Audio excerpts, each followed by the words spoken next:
मैं Lokesh Yadav, lecturer political science, आप सबका अपने यूट्यूब चैनल पे स्वागत करता हूं। आज का हमारा टॉपिक है नीति आयोग के उद्देश्य। 1 जनवरी 2015 को नीति आयोग के गठन के समय प्रधानमंत्री नरेंद्र मोदी ने इसके उद्देश्यों के बारे में बताते हुए या घोषणा करते समय ये कहा कि भारत बहुलता और विविधता का देश है और इस बहुलता और विविधता को ध्यान में रखते हुए सभी का विकास करना हमारा उद्देश्य है। यानी कि नीति आयोग का जो प्रमुख उद्देश्य था वो सभी का विकास करना था और प्रधानमंत्री नरेंद्र मोदी ने इसकी स्थापना की घोषणा करते समय ही व्यक्त कर दिया था।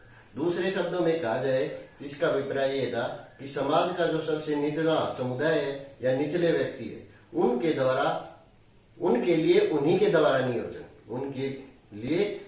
द्वारा नियोजन जिसमें उद्योगपतियों को विशेषज्ञों, अंतर्राष्ट्रीय विशेषज्ञों, राष्ट्रीय अनुसंधान संस्थानों का खुले तौर पे वैचारिक, तकनीकी व रणनीतिक सहयोग प्राप्त करना नीति आयोग का प्रमुख उद्देश्य होगा।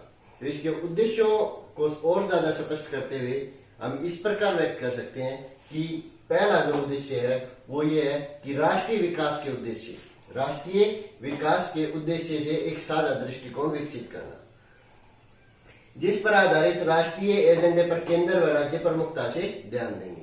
यानी कि कहने का अभिप्राय है कि विकास के लिए जो दृष्टिकोण रखा जाएगा उसमें जो राष्ट्रीय एजेंडा तय किया जाएगा उसमें केंद्र और राज्य दोनों मिलकर के कार्य करेंगे, दोनों उसको प्राथमिकता देंगे।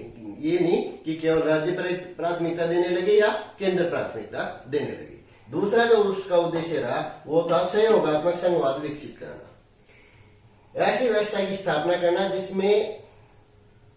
करना कि नियोजन में राज्यों की सहभागिता को महत्व दिया जा सके। ऐसी व्यवस्था विकसित करना जिसमें राज्यों की जो सहभागिता है उसको महत्व दिया जा सके। पहले जो योजना आयोग था उसमें राज्यों द्वारा जो योजनाएं बनाई जाती थी तो उसमें राज्यों की जो भूमिका होती थी वो नगण्य होती थी और राज्यों का जो सहभागिता थी वो भी ज्यादा अच्छी नहीं थी। तो इस वजह से योजना आयोग के स्थान पर जब नीति आयोग लाया गया तो नीति आयोग को सहयोग का जो मुख्य सिद्धांत बनाया गया वो यही बनाया गया कि सहयोगात्मक संघवाद विकसित ये करेगा। और इसीलिए इसका जो उद्देश्य रखा गया वो ये रखा गया कि अगर राज्यों और केंद्र के बीच में जो योजनाएं बनाई जाती हैं, जो नियोजन किया जाता है, उसमें दोनों की जो सहभागिता है उसको बराबर का महत्व दिया जाएगा। तीसरा जो उद्देश्य रहा वो था ग्रामीण स्तर पर व्यवहारिक योजना बनाने की पद्धति विकसित करना। ग्रामीण स्तर पर व्यवहारिक योजना बनाने की पद्धति विकसित करना यानी कि योजनाएं सिर्फ केंद्र के स्तर पर नहीं बनाई जाए बल्कि जो शासन की निचली इकाई है ग्रामीण स्तर वहां भी योजनाएं बनाई जाए और उन योजनाओं को सिर्फ कागजी नहीं बल्कि वो व्यवहारिक योजनाएं होनी चाहिए और उनके ऊपर कार्य भी होना चाहिए। ये नीति आयोग का उद्देश्य रहा। चौथा जो उद्देश्य है वह दीर्घकालीन योजना, कार्यक्रम निर्माण और आवश्यकता अनुसार उनमें परिवर्तन करना। पहले जो योजना आयोग था वो पंचवर्षीय योजना बनाता था, लेकिन नीति आयोग जब आया तो नीति आयोग ने ये डिसाइड किया कि जो योजनाएं होंगी वो दीर्घकालीन होंगी और दीर्घकालीन योजनाओं में अगर आवश्यकता हुई तो आवश्यकता के अनुसार उनमें परिवर्तन भी किया जा सकता है।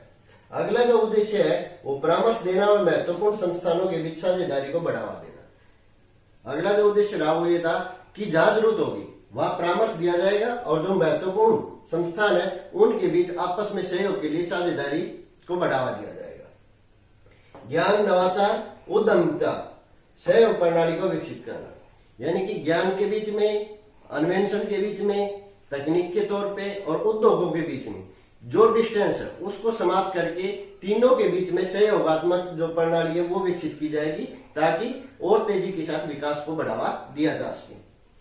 अगला जो उद्देश्य है कार्यक्रमों का सक्रिय पर्यवेक्षण, मूल्यांकन करना। जो कार्यक्रम, जो नीतियां लागू की गई, जो योजनाएं जो बनाई गई हैं उनका एक्टिव स्तर पर यानी कि सक्रिय तौर पर पर्यवेक्षण होगा, निरीक्षण होगा और उनका मूल्यांकन होगा।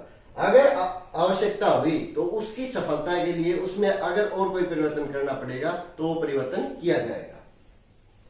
अगला जो उद्देश्य है वो है आर्थिक रणनीति और नीति निर्माण में राष्ट्रीय सुरक्षा सुनिश्चित करना यानी कि जो भी आर्थिक नीति बनाई जाएगी और जो भी नीति निर्माण किया जाएगा उस सब के अंदर प्राथमिकता राष्ट्रीय सुरक्षा होगी। यानी कि कोई भी रणनीति हो, कोई भी कार्यक्रम हो, चाहे आर्थिक रणनीति हो, चाहे राजनीतिक रणनीति हो सामाजिक रणनीति हो और कोई कार्यक्रम हो, उस सब के अंदर जो प्राथमिकता होगी वो होगी राष्ट्रीय सुरक्षा, पहले होगी, राष्ट्रीय सुरक्षा को प्राथमिकता दी जाएगी। ये प्रमुख उद्देश्य नीति आयोग लेकर के चला और इस प्रकार से हम कह सकते हैं कि योजना आयोग ने जो पंचवर्षीय योजनाएं लागू की थी उस प्रणाली को नीति आयोग के आने के बाद समाप्त कर दिया गया।